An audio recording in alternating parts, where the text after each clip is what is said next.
민수기 24장입니다. 23장에서부터 거짓 예언자 발람은 두 번씩이나 여호와와 접신을 해서 그의 뜻을 돌이켜 이스라엘을 저주케 하는 예언을 하려고 했는데, 그러나 이런 계획이 실패로 돌아가자 이번에는 세 번째로 자기의 생각대로 예언을 하려고 하는 것이죠. 발람의 세 번째 예언이 시작되는데, 발락은 새로운 장소로 옮기면 저주할 분위기가 더 조성되지 않을까 하는 미신적인 기대를 가지고 이번에는 보홀산 꼭대기로 올라갔습니다.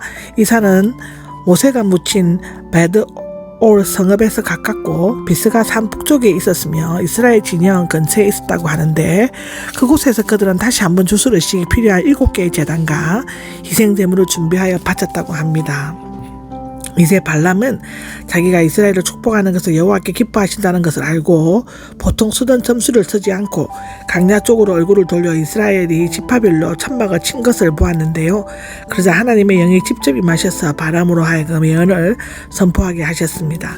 그는 이스라엘을 묘사하기를 그들의 천막들과 사는 곳은 아름답고 골짜기처럼 뻗어있고 강가의 동산 같다고 했다. 그리고 이스라엘은 물이 넘쳐나고 뿌린 씨가 물가에서 큰 변형을 누리게 되고 온화하고 강력한 왕의 다스림을 받고 부강한 나라가 될 것이라고 했다고 3절과 7절에는 기록하고 있습니다.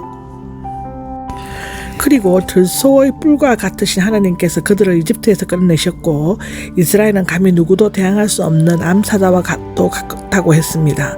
그리고는 하나님께서 아브라함에게 약속하신 말씀, 곧 너를 축복하는 사람들은 복을 받고 저주하는 자들은 저주를 받을 것이다 라는 것을 되새기게 하였습니다. 한편 발락은 바람이 자신이 기대한 내용과는 정반대로 축복을 하자 크게 화를 내면서 손바닥을 치고 집으로 돌아가시오라고 외쳤습니다.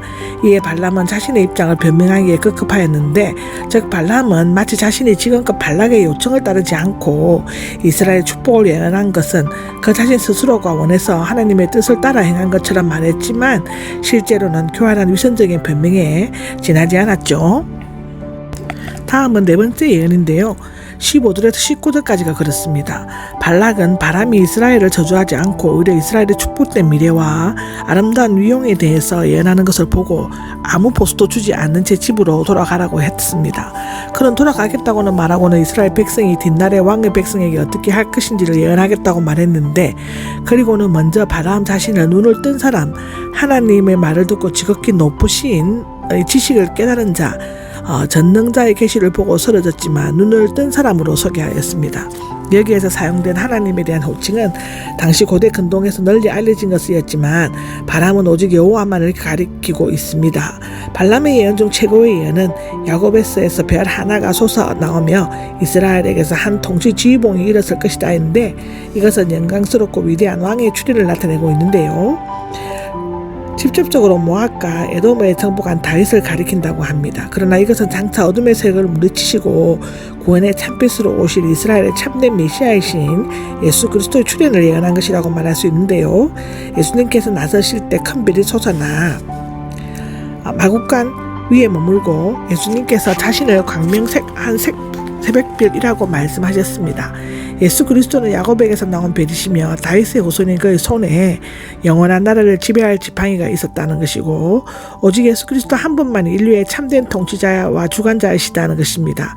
분명한 성격적 근거는 없지만 동방 즉 발람의 고향과 같은 메소포타미아 지역에서 박사들이 아기 예수를 찾아왔다는 것도 이 구절과 연관이 있는 가능성이 있습니다. 발람은 계속해서 이스라엘이 모압과 에돔 족속에서 반드시 승리를 거두게 될 것이라고 말을 했는데, 장차 그들은 예수 그리스도의 심판을 받아야 할 것입니다. 다섯 번째 예언이 20절에서 25절까지 나옵니다. 바람은 아멜렉에 대해 말했는데 앞서 그는 아멜렉 왕 아각을 언급한 적이 있죠. 7절에 아멜렉 사람은 이집트에서 나올 때 이스라엘을 공격했으므로 여호와의 심판 아래 놓이게 되었습니다. 그들은 이후 사울의 공격을 받았고 다윗에 의해 공략되고 히스기야에 의해 전멸되었죠. 켄 족속은 이스라엘에 대해 후효적이었지만 그들은 아수르의 포로가 될 것입니다. 기띔의 해변에서 온 자들 아수르를 억누르고 에벨을 괴롭힐 것이다 하는 것인데, 다른 세력을 멸망시킨 세력은 또 다른 세력에 의해서 멸망되는 것입니다. 이것은 국가의 흥망성쇠의 역사는 반복되지만 하나님의 결정에 의해 지배되는 것이고 사실은 얼음스럽게 교훈해주고 있는 것입니다. 바람은 자기 집으로 돌아갔지만 계속적으로 이스라엘에 대한 음모를 꾸몄으므로 미디안 진영에 있을 때 이스라엘 사람에게 살해되고 말았죠. 이것으로서 24절은 끝이 납니다.